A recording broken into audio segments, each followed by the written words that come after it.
sobat sehat sekalian, rekan-rekan sebangsa dan setanah air. Berjumpa lagi di channel Sang Peracik Jamu. Kita masih melanjutkan seri tentang lambung dan dispepsia. Sekarang masuk ke seri ke-13. Kita akan membahas penyakit celiak. Apa itu penyakit celiak?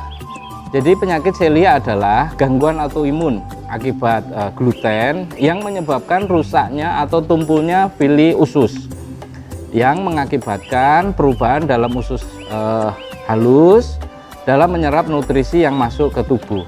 Jadi sobat sehat sekalian ya, penyakit celiak ini adalah gangguan autoimun akibat gluten. Jadi orang sensitif terhadap gluten. Gluten adalah jenis protein yang terkandung dalam gandum hasil persilangan seperti gandum hitam dan jelai. Jadi gluten ini terbesar ada di gandum sobat sehat sekalian. Nah, celiac disease terjadi ada 1% di antara populasi anak dan dewasa. Jadi orang yang terkena penyakit celiac ini populasinya kurang lebih 1%. Nah, ini kami kumpulkan dari berbagai macam data sobat sehat sekalian. Nah, ini ada beberapa penelitian kadar gluten yang aman dikonsumsi. Nah, penelitian menunjukkan bahwa ambang batas biasa untuk konsumsi gluten adalah 10 mg per hari. Ya, sangat sedikit sekali sobat sehat sekalian. Jumlah gluten dalam makanan itu sangat bervariasi. Nah, produk bebas gluten itu harus mengandung kurang dari 20 ppm gluten. Jadi manakala orang menyebut bahwa produk ini bebas gluten, itu harus kurang dari 20 ppm menurut keputusan Badan Pengawas Obat dan Makanan Amerika Serikat atau FDA. Jadi produk bebas gluten adalah kurang dari 20 ppm. Ini menurut FDA Amerika sana. Ini berarti untuk mencapai ambang batas harian 10 mg ketika kita ingin memakan roti yang bebas gluten, padahal bebas gluten itu kan harus 20 ppm ke bawah.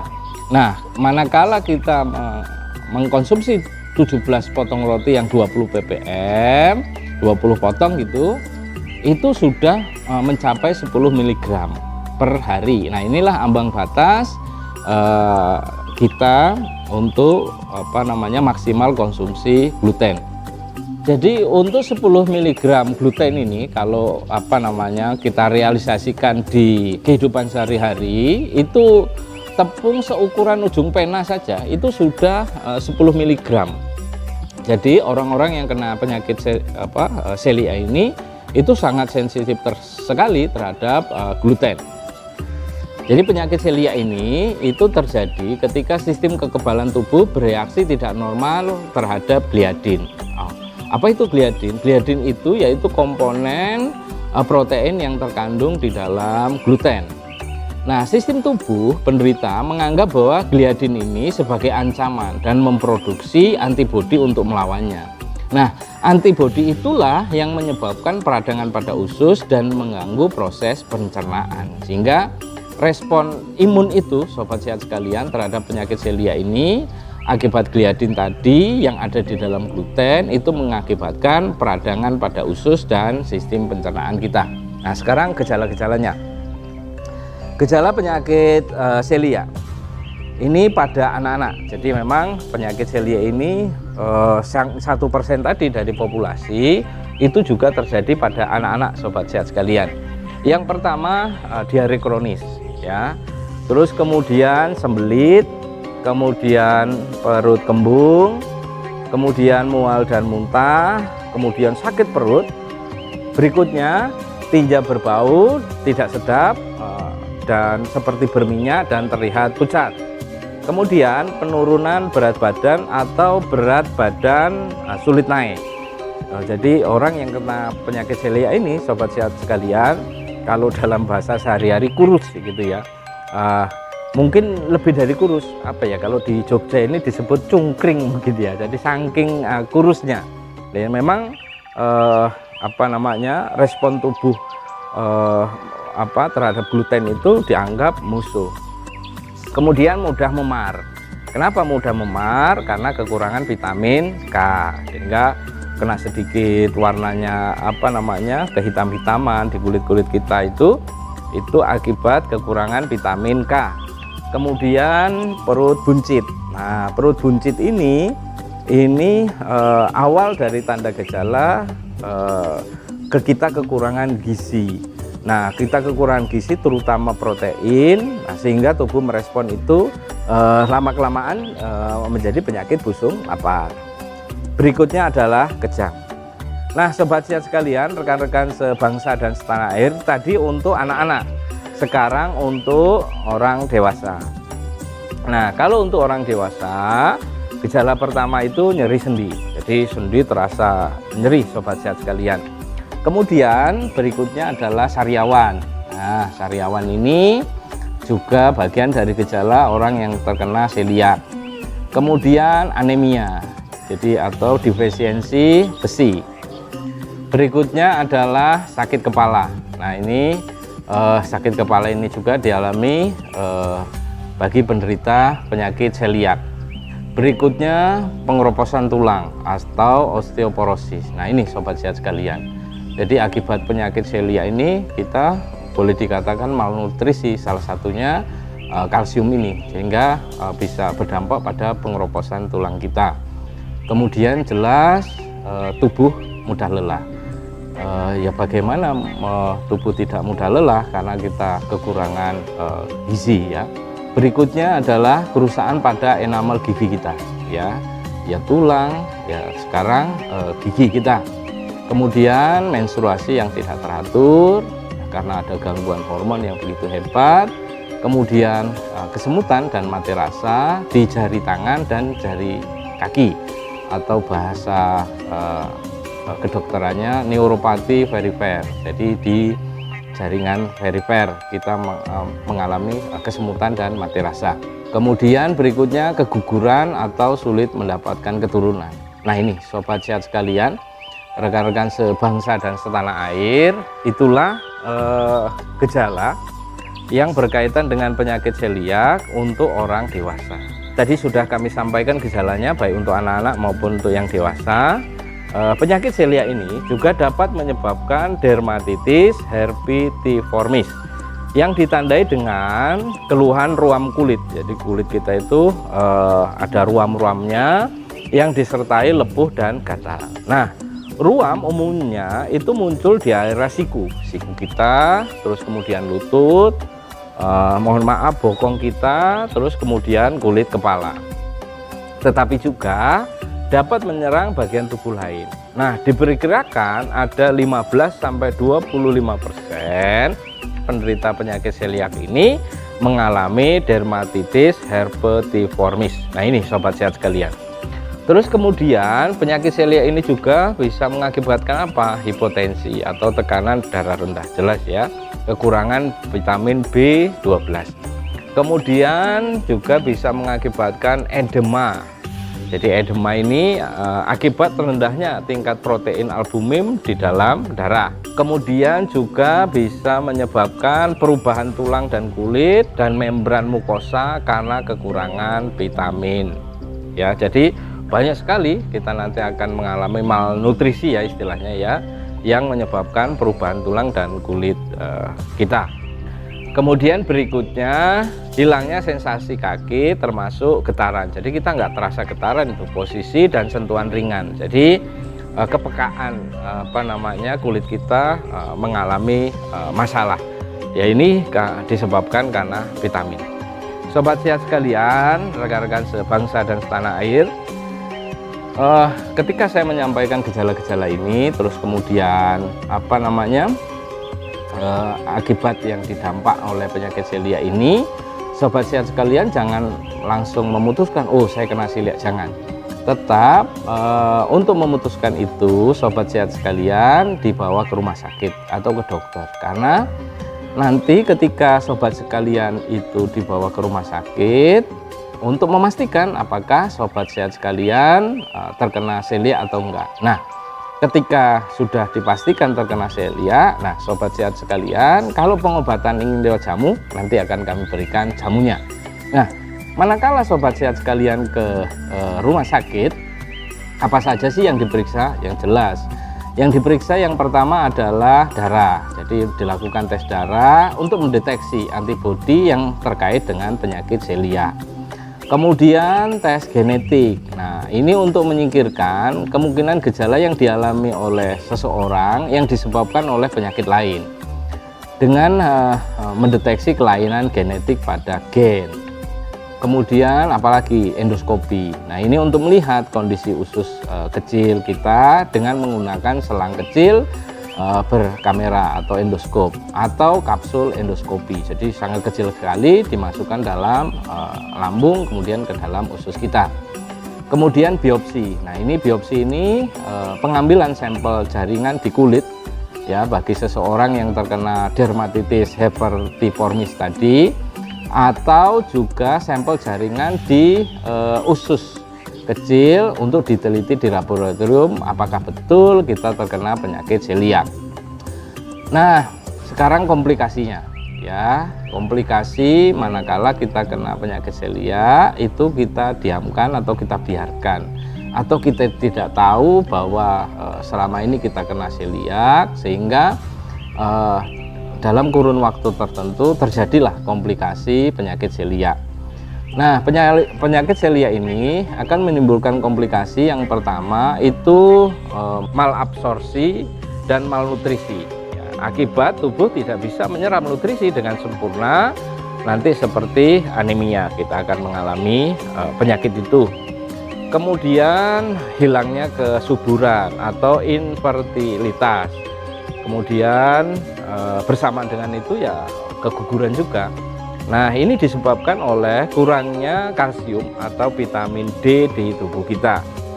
Berikutnya intoleransi laktosa. Jadi akibat tubuh kekurangan enzim untuk mencerna laktosa, yaitu gula yang biasanya ditemukan pada produk olahan susu seperti keju. Kemudian berikutnya kanker.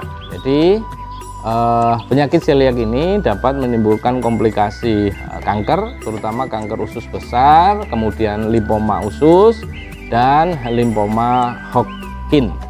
Nah, inilah yang diakibatkan dari komplikasi penyakit celiak. Dan yang terakhir itu gangguan sistem saraf seperti neuropati perifer yang kami sebutkan tadi, dan penurunan kemampuan untuk berpikir dan menyelesaikan masalah. Nah, itu dia sobat-sobat sehat sekalian, komplikasi akibat penyakit celiak khususnya pada orang dewasa. Nah, sekarang komplikasi penyakit celiak itu pada anak-anak. Yang pertama, gagal tumbuh. Jadi terutama pada bayi ya, ini akan mengalami gagal tumbuh pada bayi. Kemudian gigi keropos. Berikutnya anemia yang dapat menurunkan aktivitas dan performa dalam belajar. Kemudian postur tubuh yang pendek. Berikutnya pubertas yang terlambat. Dan yang terakhir itu gangguan sistem saraf seperti kesulitan belajar dan kejang. Sobat sehat sekalian, rekan-rekan sebangsa dan setanah air, itu tadi komplikasi pada anak-anak manakala anak-anak terserang penyakit celiak. Nah, sekarang resep jamunya. Ini akan kami sampaikan teorinya dulu ya, lengkap sampai cara membuat, kemudian nanti kita praktekkan ya sobat sehat sekalian. Nah, walaupun celiak ini hanya di 1% populasi, tetapi menurut kami ini layak kami angkat dan kami masukkan dalam bagian lambung dan dispepsia. Siapa tahu ada sobat-sobat sehat sekalian yang terkena celiak, sehingga resep ini dapat membantu ya, dapat membantu untuk meningkatkan imunitas untuk melawan celiak itu tadi.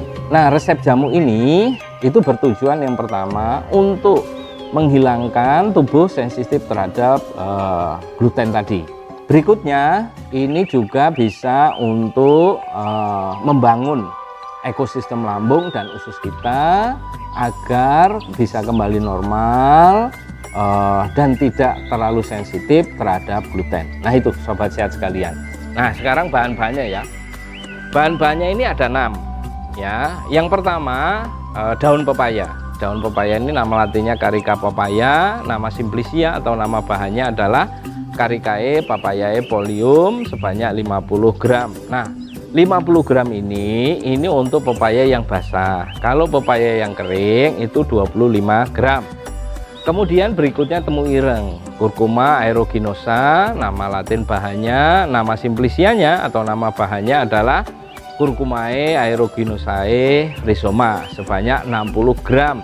Ini untuk temu ireng kering. Kalau untuk temu ireng basah 120 gram. Berikutnya kencur, Kaempferia galanga, nama simplicia atau nama bahannya adalah Kaempferiae rhizoma sebanyak 50 gram. Nah, ini untuk kencur kering. Kalau kencur basah berarti 100 gram. Berikutnya adalah adas. Jadi adas ini yang digunakan adalah buahnya, nama latinnya Funiculum vulgarimil, nama simplicia atau nama bahannya adalah Funiculi fructus sebanyak 20 gram. Ini kalau kering, kalau basah 40 gram.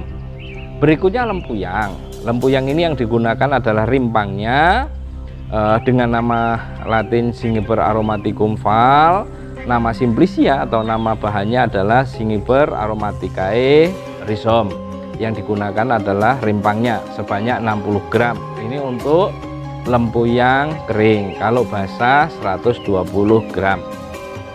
Berikutnya temulawak. Nah, ini mungkin familiar ya sobat sehat sekalian, Curcuma santorisa, nama simplicia atau nama bahannya adalah Curcuma santorizae rhizoma sebanyak 60 gram. Ini untuk temulawak kering, dan temulawak basah 120 gram.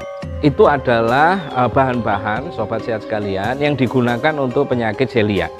Ya, mudah-mudahan ini bermanfaat buat sobat sehat sekalian yang terkena penyakit celiak. Nah, sekarang cara membuatnya. Sekali lagi saya sampaikan secara teori ya, nanti kita praktek bersama-sama. Nah, semua bahan ini, misalnya bahannya basah ya, itu dicuci dulu, kemudian dipotong, kemudian dihaluskan. Nah, dihaluskannya bisa dengan di blender, bisa dengan ditumbuk. Kemudian setelah di blender, misal ya, di blender, dihaluskannya dengan di blender, kemudian kita rebus. Nah, rebusnya ini bisa menggunakan kuali tanah, panci stainless, panci kaca, panci enamel. Yang tidak saya sarankan adalah menggunakan panci aluminium dengan air sebanyak 3,2 liter. Direbus sampai mendidih. Nanti setelah mendidih, tutupnya dibuka, apinya tetap nyala, dibiarkan mendidih 5 menit. Supaya apa? Supaya kandungan yang ada di dalam bahan tadi bisa keluar secara maksimal. Setelah 5 menit, api dimatikan, jamu siap digunakan. Nah, resep ini untuk 25 kali minum ya. Nah, setiap 12 jam pagi dan sore jamu harus dipanasi atau diangeti ya kalau bahasa Jogjanya di sini. Supaya apa? Supaya tidak basi. Nah, sekali minum 100 cc. Nah, sekarang dosis dan aturan minumnya. Untuk kategori pengobatan orang yang kena celiak ini sehari minum 5 kali. Ya, sehari minum 5 kali, sekali minum 100 cc sebelum makan. Jadi misalnya sobat sehat sekalian minum jamu ini pagi jam 7 ya sebelum makan, kemudian 3 jam berikutnya jam 10, 3 jam berikutnya jam 1, 3 jam berikutnya jam 4, dan 3 jam berikutnya jam 7 malam. Jadi intinya jamu ini diselang selama 3 jam dan sebelum makan. Nah, makannya berarti diantara minum jamu ini sobat sekalian, misalnya minum jamu jam 7 ya, makan mungkin jam 8 sampai setengah 9. Nah, setelah itu nanti jam 10 minum jamu lagi. Jadi sehari 5 kali, sekali minum 100 cc sebelum makan. Kemudian untuk yang pencegahan, manakala ada sobat sehat sekalian ada indikasi awal terkena penyakit celiak misalnya ya, dan itu juga sudah melalui pemeriksaan rumah sakit tetapi masih tahap awal, misalnya ini bisa menggunakan dosis pencegahan. Nah, untuk dosis pencegahan itu diminum sehari 2 kali, pagi dan malam, tetap sebelum makan. Nah itu dia sobat sehat sekalian, dosis dan aturan minumnya. Sobat sehat sekalian, rekan-rekan sebangsa dan setanah air, tadi tentang seliak, penyakit seliak sudah kami berikan, bagaimana tanda dan gejalanya sudah, terus kemudian komplikasinya bagi anak-anak dan dewasa juga sudah, resep jamunya juga sudah kami berikan beserta dengan tanaman-tanamannya ya. Terakhir dosis dan aturan minum juga sudah kami berikan kepada sobat sehat sekalian. Sekarang kita akan praktek bagaimana cara membuat jamunya. Ikuti terus video tentang penyakit seliak ini di channel Sang Peracik sampai tuntas. Semoga sobat sehat sekalian menjadi paham tentang resep ini dan bisa langsung dipraktekkan sendiri di rumah.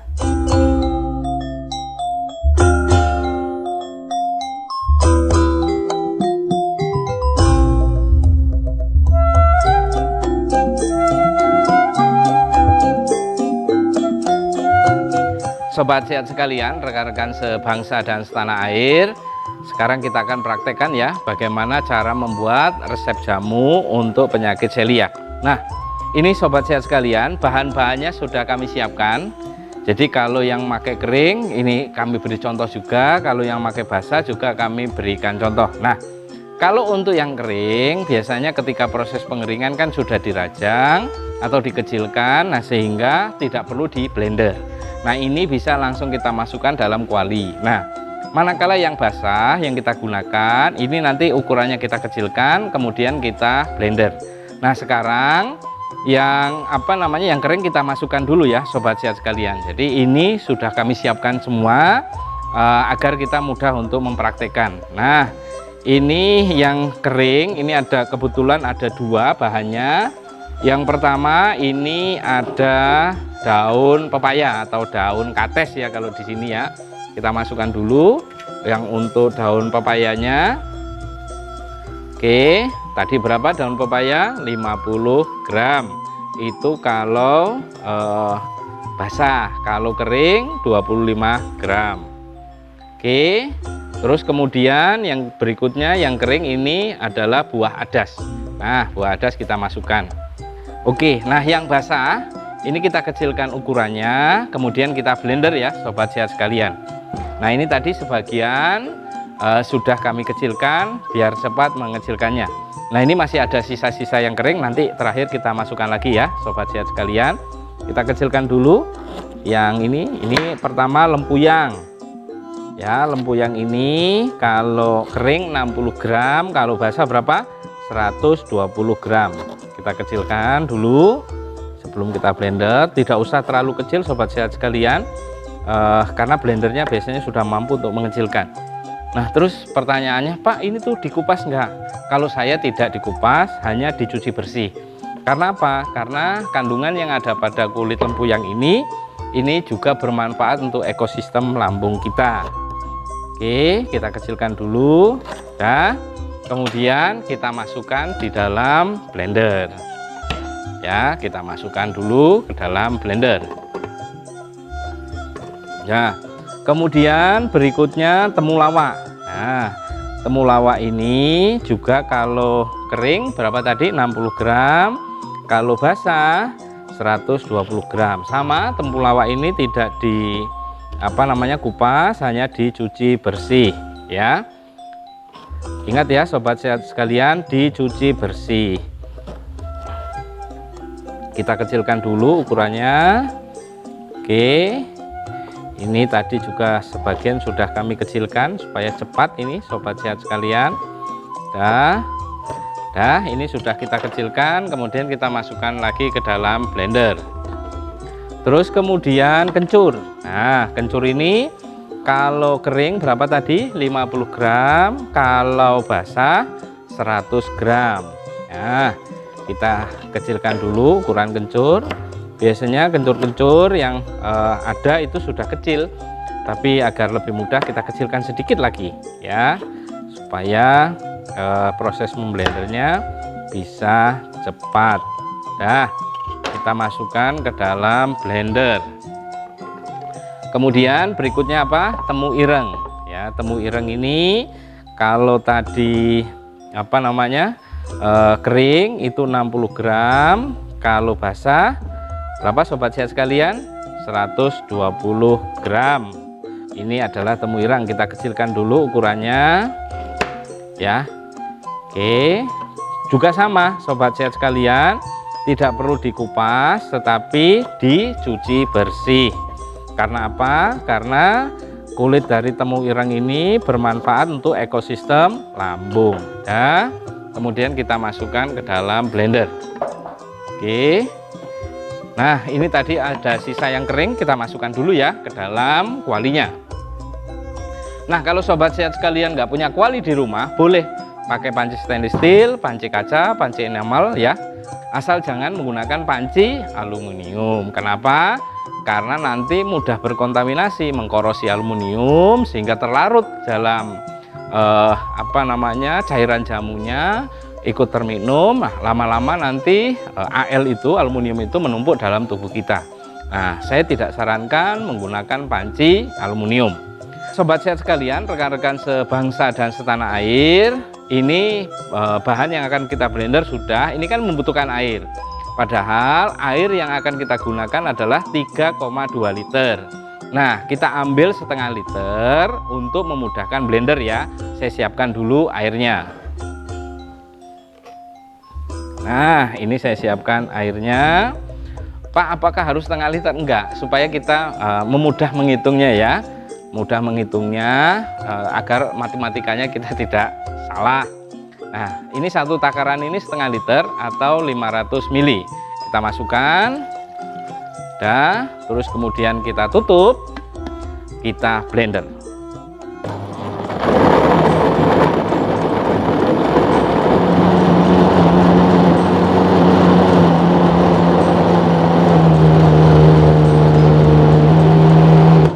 Oke, sudah cukup sobat sehat sekalian. Sekarang kita masukkan, kita campur ke dalam kuali. Oke ya, kita masukkan. Terus kemudian ini kan masih ada sisa nih di dalam blender ini. Nah, ini kita bilasi. Kalau bahasa Jogja dikoclai. Kita bilasi dulu menggunakan air juga setengah liter. Agar apa? Supaya mudah untuk menghitungnya. Oke, kita bilasi ya, kita goyang-goyangkan supaya sisanya bisa ikut masuk ke dalam kuali. Dah, berarti air yang sudah kita gunakan berapa? 1 liter. Tadi setengah liter untuk memblender, setengah liter untuk membilas. Berarti kurangnya 2,2 liter. Kita takar, berarti 4 kali ini ya. Dan yang kelima nanti yang 200. Oke, 1 2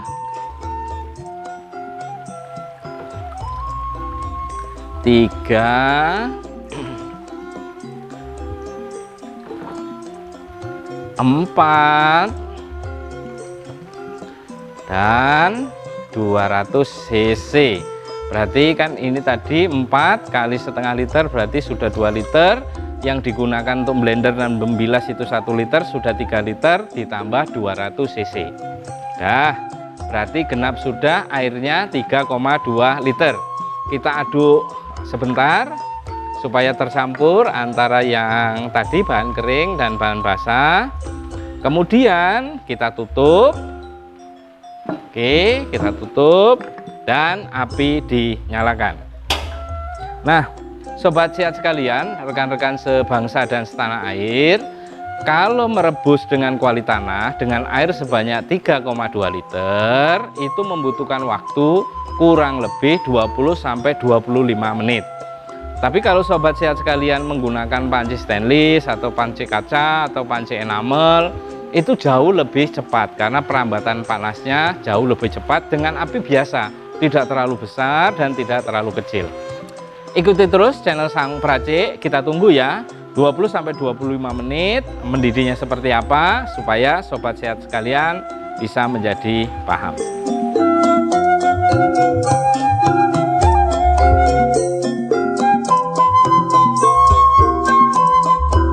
Sobat sehat sekalian, rekan-rekan sebangsa dan setanah air, sudah 25 menit ya. Kita lihat apakah sudah mendidih. Oh, sudah mendidih sobat sehat sekalian. Tutupnya kita buka ya. Terus kemudian kita aduk. Ya, kita aduk. Dan setelah itu kita biarkan mendidih selama 5 menit.